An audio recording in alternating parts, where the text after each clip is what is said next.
Well, hello again, dear students, and welcome to this second part of our session tonight. We will continue with verbs. According to what I said at the beginning of my presentation, verbs will constitute the essential topic and our focus tonight. Okay, now I will refer to another contrast, which is established between simple past and another tense, which is past perfect. Past perfect.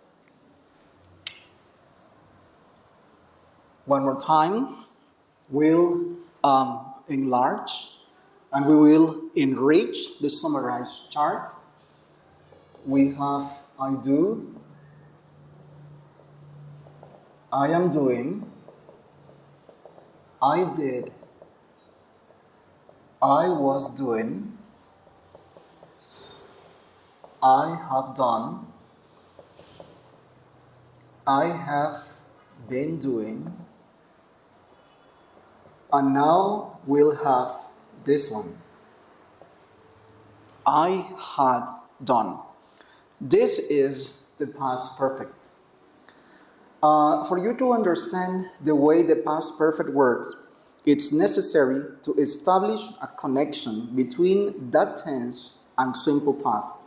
So you will realize, and you will have realized by this time, that simple past is going to be connected to other tenses and establishing a certain contrast that constitutes something really interesting, because this is going to help you discover what is the real usage that each tense has.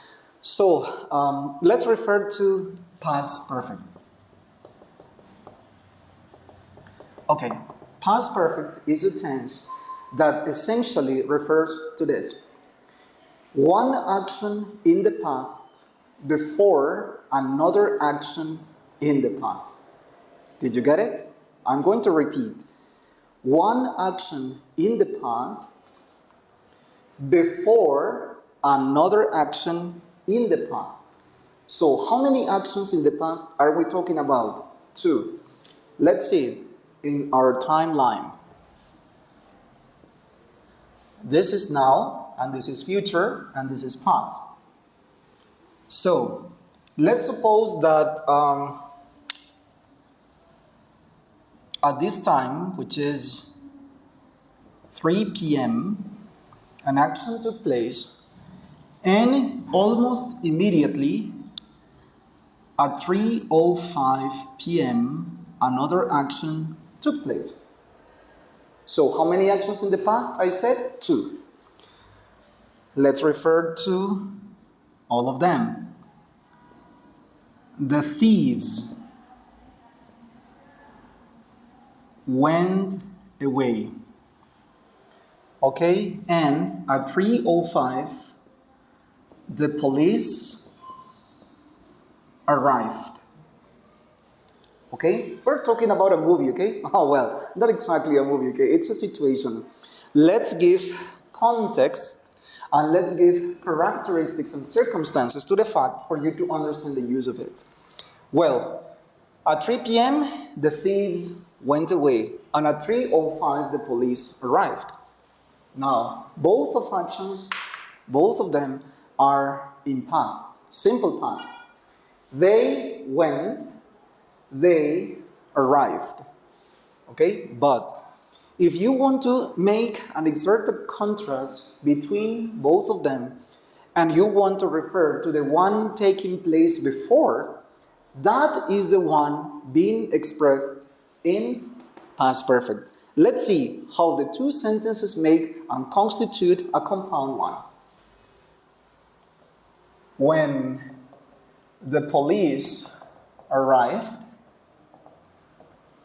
cuando la policía llegó, when the police arrived, comma, the thieves, and look at the structure, had done, the thieves, had, and let's say, for example, already, which is not essentially a must, the emphasis is valid, it is not extremely necessary, but it may be present for sure, had already gone away. Okay?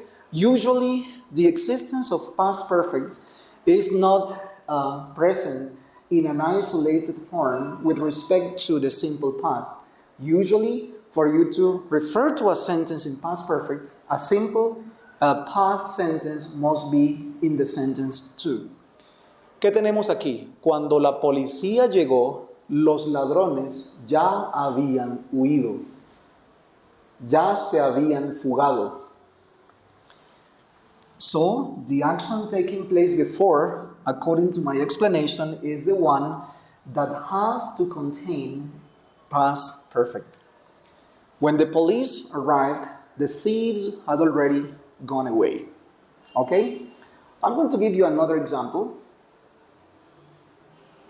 This is now, 2016, and this is 1997. This is 1998. In 1997, I got married. And in 1998, I moved to Medellin. Well, look at this. I got married in 1997. I moved to Medellin in 1998. So, look at this. I can say, if I want to refer to the action taking place before the other action in the past, and I want to refer, as I have said, to this one, I can say this. When I moved to Medellin, comma, I had gotten married. Okay, and the translation into our corresponding languages, cuando me mudé a Medellín, ya me había casado. Aquí dice me había casado. Here it says me había casado. But the presence of that already I had referred to is the one that gives that connotation and that certain emphasis on the fact that the action had already taken place before. So when I moved to Medellin, I had gotten married. Which one is the one referred to with past perfect? The one taking place before than the other one. So this is the action in past perfect. One more time, one action in the past before another action in the past. So this is past perfect. And now, well, the other contrast, the same I referred to when establishing the difference between present perfect and present perfect continuous will come with the same criteria here too. The only difference is that it will be in the past. So whenever referring to amount of time, we can say and we can use past perfect continuous, which is this. I had been going out with Jessica for 2 months. Right? Listen, I had been going out with Jessica for 2 months. Yo había estado saliendo con Jessica por 2 meses. Right? Or since a specific amount, or no, since a specific point of departure in the past. And now, let's refer to the amount of times that the two people had gone out. You can say, we had gone out 6 times, which is different. Now, we are not referring to time. We are referring to times, which is not the same. This is the amount of occasions the action had taken place before. Nosotros habíamos salido 6 veces. Yo había estado saliendo con Jessica por 2 meses. Pero aquí no diríamos, nosotros habíamos estado saliendo 6 veces. Nosotros habíamos salido 6 veces. We had gone out 6 times. And I had been going out with Jessica for 6 months. Remember, it is not good at all to say we had been going out 6 times because the amount of occasions as amount of other things which are countable or non-countable items is only expressed in terms of, in this case, past perfect and not past perfect continuous. So this is the difference in that regard, okay? I have been doing. Okay? And finally, I'm going to refer to the future. Simple future. We are not going to the other the other varieties of future, only the simple one. I will do. I will do will refer to an action that will be accomplished in an upcoming time. This is the timeline. We do it better. This is an action that will be accomplished in an upcoming time. So let's say in the future. So for example, this is expressed, for example, this way. I will travel to England in 2017.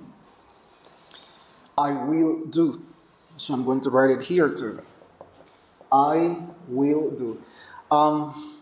In another encounter, I will continue with the difference and the contrast between I will do and I'm going to do. This is not going to be our essential topic today. Actually, this is going to be our last contrast tonight. I will travel to England in 2017 refers to an action which will be accomplished or which will happen, which will take place in the future. So, in terms of the explanation of all verb tenses, well, all are not referred to here, but the most important ones are referred to over there. And I will continue with other ones in our next encounter. Okay? Now let's go to an explanation that has to do with some objects. Some people consider them as complements, but in English grammar exactly, will consider them as objects, the direct and the indirect one. So for the time being, this is going to be all. I'm going to take this off.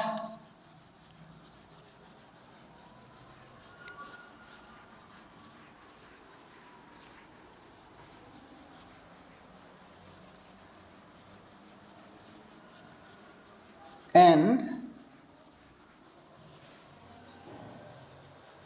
let's continue with some objects that the verb has. The direct object.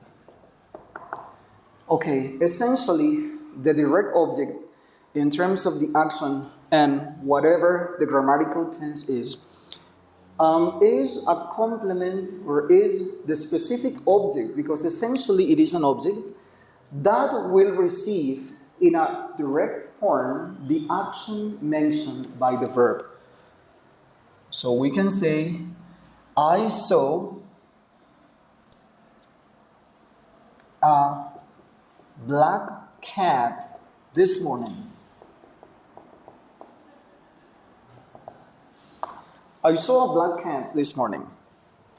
See the action, now it is in past, so, and directly it falls on a complement that is the answer for the question, what?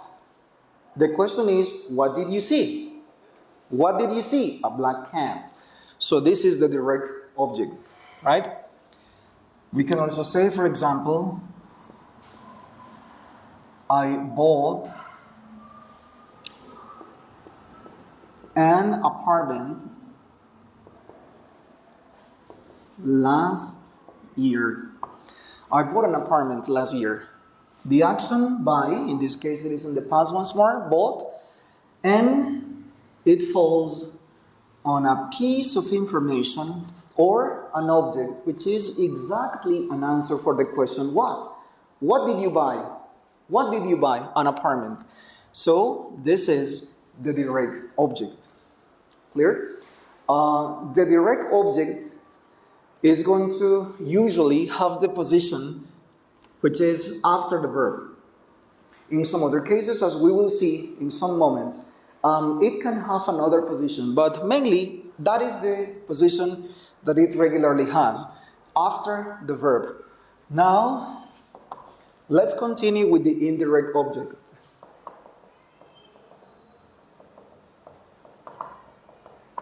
The indirect object is another piece of information which in the sentence refers to the person that gets harmed or the person that gets benefits in terms of the action mentioned by the verb. And, of course, when it has the connection with the direct object that we already know for sure. So, for example, look, I gave the book. Okay, this piece of information constitutes an answer for the question what? I gave the book. Okay, so this is the direct object. But if we mention who is the one harmed or the one that receives the benefit of the action plus the direct object, I will say to George. I gave the book to George. And this information to George is exactly the indirect object. It usually answers the question who or to whom, okay, if you want to ask it that way. Remember that to whom is much more formal and especially present in literature or some formal documents that are issued when we, for example, issue a letter, okay, other certain documents. So in that case, to whom is essentially present and it is much more formal, but usually in normal and everyday conversations, the question is who, and that's it. I gave the book to George. To George is that in this case gets benefited from the action mentioned by the verb and the direct object. So I gave the book to George.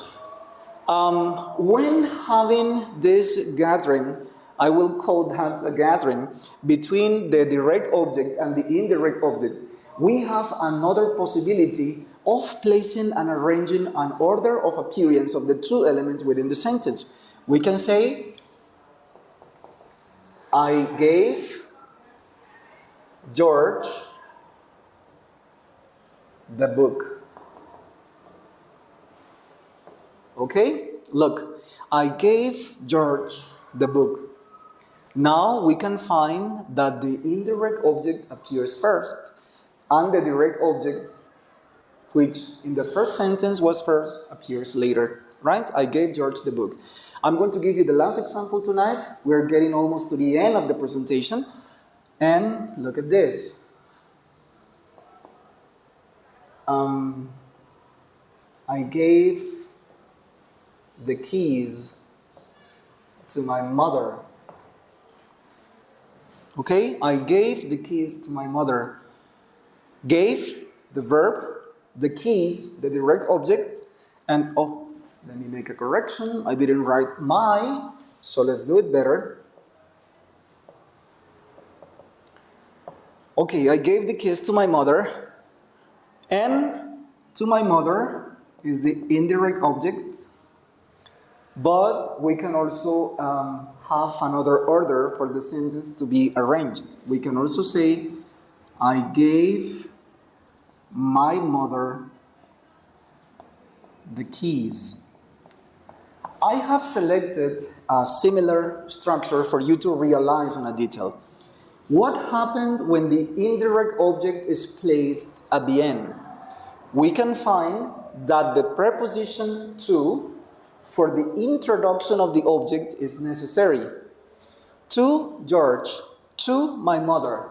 But when the indirect object takes place first, that preposition to is not necessary at all. So you don't say here to my mother, but you immediately say I gave my mother, and here I gave George, and not to George, the book and the keys. So you can play with the order of these two elements in the sentence the way you want, but take that detail into account. When giving priority or the first place to the indirect object, don't use to. When placing it at the end, please use to, the indirect object. And remember, something that you must take into account. when you want to refer and replace these objects is, of course, something you will need to take into account is the use of the object pronouns, which are, remember, for I, me. I'm going to write first the subject pronouns. This is plural, and this is they, right? So, for I is me, for you is you, for she is her, for he is him, for it is it, for we it's us, for you is you, and finally for they is them. These are the subject pronouns, and these are the object pronouns. Okay? So, this is for you to remember. We are not going to go into depth at this moment because I had referred to some of these facts in my first presentation when dealing with pronouns. Now here we find, memory on it. We have a reminder on it, and that is for you to take into account when to use each. These are going to refer to the ones receiving the actions, and these will refer to the ones doing the action. The ones that do and the ones that receive the actions, right? So, thank you one more time for your attendance tonight, for your attention, and let's see each other one more time in our next encounter. Okay? Have a good night.